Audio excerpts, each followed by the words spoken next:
நம்முடைய கதைகளை நாம் சொல்லும் வரை எதிரிகள் சொல்வதுதான் நம் வாழ்க்கை, எதிரிகள் பேசுவதுதான் நியாயம். அந்த இடத்துல இருந்து தான் நீலிராவை பத்தி பேச ஆரம்பிக்கணும்னு நினைக்கிறேன். இந்த படம் ஈழத்திலிருந்து வந்த ஒரு இளைஞன் தன்னுடைய வலியை, தன்னுடைய நினைவுகளை ஈழத்திலிருந்து வந்த இன்னொரு இளைஞனோட சேர்ந்து படமா பண்ணியிருக்காங்க. அந்த விதத்துல நம்ம கதையை நாமே சொல்வதற்கான உரிமை, ஒரு அந்த டெமோக்ரஸி இன்னைக்கு இந்த இடத்துல இருக்கிறதே வந்து ஒரு பெரிய சந்தோஷம்தான். கார்த்திக் அண்ட் டீம், அதுக்கு உங்களுக்கு பெரிய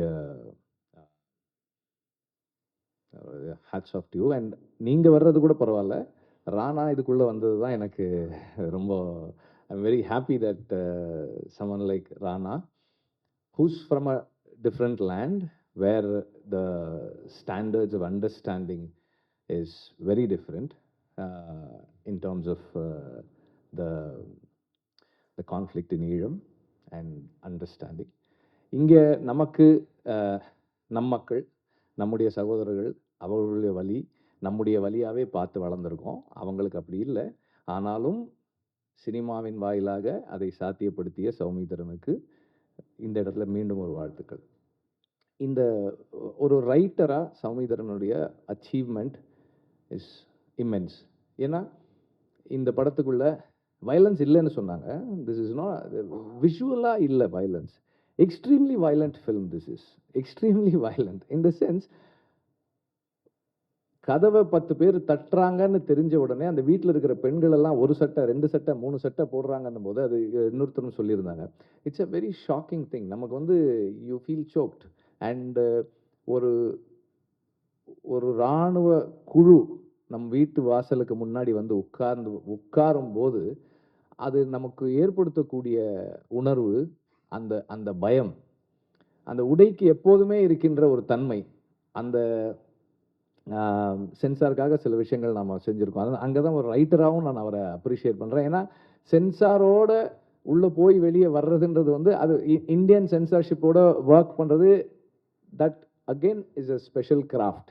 அதுக்கு நம்ம தனியாக பயிற்சி எடுத்துக்கணும். ஏன்னா வந்து அது இல்லைன்னா நிறைய சேலஞ்சஸ் வரும். ராஜமுருகனோட நான் ஏற்கனவே ஒரு தடவை பேசியிருக்கேன். அப்போது நாம் சொல்ல வேண்டியதை சொல்வதற்கும் அவர்கள் எடுக்க வேண்டியதை கொடுப்பதற்கும் திட்டமிட்டு தான் நம்ம படம் எடுக்கிறோம். அண்ட் இந்த படத்தை பார்த்தப்போ நான் வந்து சென்சாருக்கு முன்னாடி பார்த்தேன். எனக்கு தெரிஞ்ச இன்டர்நேஷ்னல் ஃபெஸ்டிவல் சர்க்கியூட்டில் ரெக்கமெண்ட் பண்ணுறதுக்காக இந்த படத்தை ஃபஸ்ட் டைம் நான் பார்த்தேன். அப்போ சென்சார் பண்ணப்படலை இந்த படம். இப்போ நேற்று பார்த்தப்போ சென்சார் பண்ணிட்டு பார்த்தேன். ஸோ சென்சார் பண்ணதுக்கப்புறம் நான் என்ன நோட்டீஸ் பண்ணியிருந்தேன்னா, இந்த படத்துக்குள்ள whatever that is overtly said has been censored, but the unsaid and the subtly said have been left there. And ஒரு போர் சூழலுக்குள்ள மக்களுக்காக போராடுகிற ஒரு இயக்கமும் மக்களும் என்னவாக ஒரு இராணுவ அமைப்பை பார்க்குறாங்க அப்படின்றது பல இடங்கள்ல இருக்கு. அவர் சொன்னார் சிலதெல்லாம் யாராவது சொல்லிடுவாங்களா அப்படின்னு யோசிச்சிருந்தேன். நான் எல்லாமே சொல்ல போறேன் அப்படின்ட்டு தான் வந்தேன் நான். இப்போ ஒரு கல்யாண வீட்டுக்கு 2 யங்ஸ்டர்ஸ் வர்றாங்க. அவங்கக்கிட்ட இவங்க சாப்பாடு கொடுத்து விடுவாங்க. போராளி இளைஞர்கள் வர்றாங்க. அங்கே இருக்கிறவங்களுக்கு சாப்பாடு கொடுத்துருவாங்க. அந்த கல்யாண வீட்டிலேருந்து சாப்பாடு போகுது. என்னம்மா சாப்பாடு, முட்டையா அப்படின்னு அந்த பையன் கேட்பான். ஆமாப்பா, எங்களுக்கு இது கல்யாண வீடு, அதனால் எங்களுக்கு மரக்கறி தான். நீங்கள் வர்றீங்கல்ல, உங்களுக்காக நாங்கள் முட்டை செஞ்சுருக்கோம் அப்படின்னு சொல்லி அவங்க சொல்லுவாங்க. ஸோ தேர் இட் ஷோஸ் அந்த அந்த மக்கள் who are not part of the war, அவர்கள் வந்து நேரடியாக போரோடு தொடர்பில்லாதவர்கள், ஆனால் போரால் பாதிக்கப்பட்டவர்கள், அவர்கள் என்ன நிலைப்பாடு எடுக்கிறாங்க, அவங்க யாரோடு நிற்கிறாங்க அப்படின்றது இந்த படத்துக்குள்ளே இருக்கு. அண்ட் தொடர்ந்து ஒரு வார்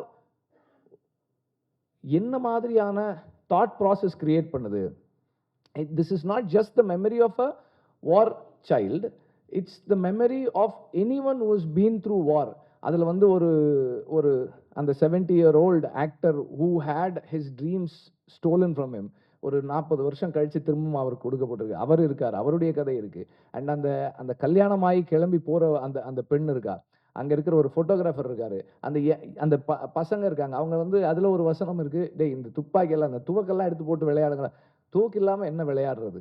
ஒரு போர் சூழல்ல வளர்ற ஒரு ஒரு குழந்தையினுடைய எண்ணம் என்னவா இருக்கு அப்படின்றது அதுக்குள்ள இருக்கு.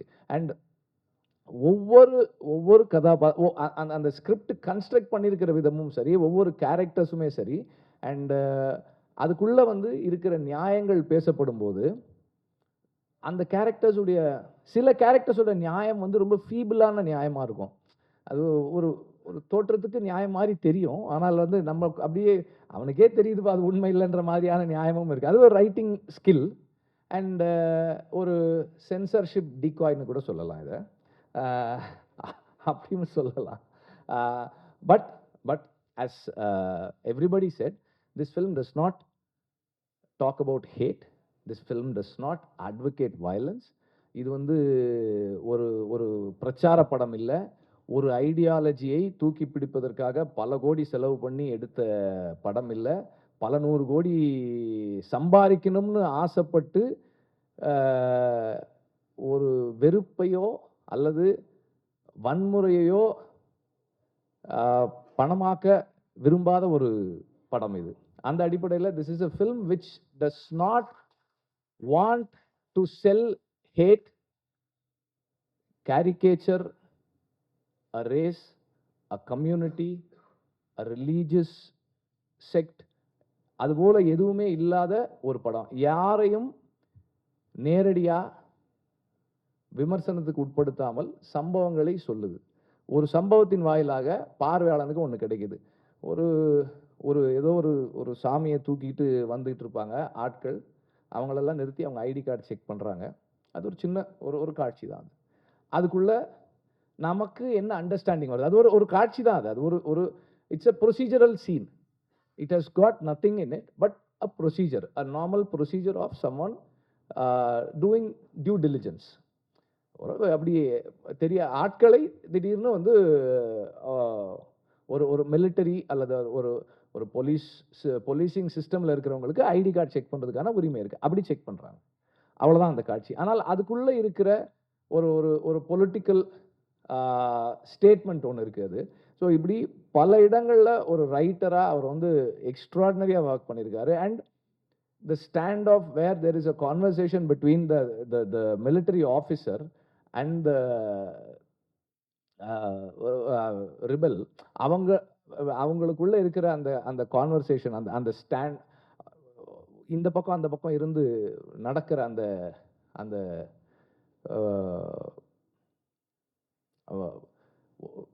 It reminded me so much of No Man's Land. அந்த No Man's Landனுடைய அந்த டிஃபரன்ஸ் இருக்கு. அதே போல அந்த ஒரு ஒரு ஒரு ஹியூமன் அண்டர்ஸ்டாண்டிங்கும் இருக்கு. இது போருடைய நேரடியான விஷயங்கள் இந்த படத்துக்குள்ள பேசப்பட்டிருக்கிறது.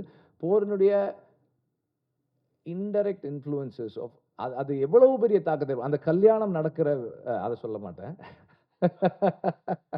அந்த அந்த கல்யாணம் நடக்கிற விதம் வந்து நமக்கு அது நமக்கு தெரிய ஆரம்பிக்குது. கொஞ்ச நேரம் போக போக ஓகே இப்படிதான் இந்த கல்யாணம் நடக்க போகுது போல் இருக்குன்னு நமக்கு அப்படியே யோசிக்கும் போது அது நடந்து முடிந்த பிறகு கடைசி காட்சியில இது எங்க போய் நிற்கும்? இந்த இந்த இந்த கல்யாணம் பண்ணிக்கிற இந்த பொண்ணினுடைய வாழ்க்கை இது எல்லாருக்கும் ரொம்ப சாதாரணமா போர்ச்சூழல் இல்லாதவர்களுக்கு மிக சாதாரணமாக நிகழக்கூடிய ஒரு ஒரு ஒரு விஷயம். இந்த பொண்ணுக்கு கிடைக்கக்கூடிய சூழல் இருக்கா இல்லையானே தெரியாமல் ஒரு பெண் கல்யாணம் பண்ணி முடிக்கிறார்.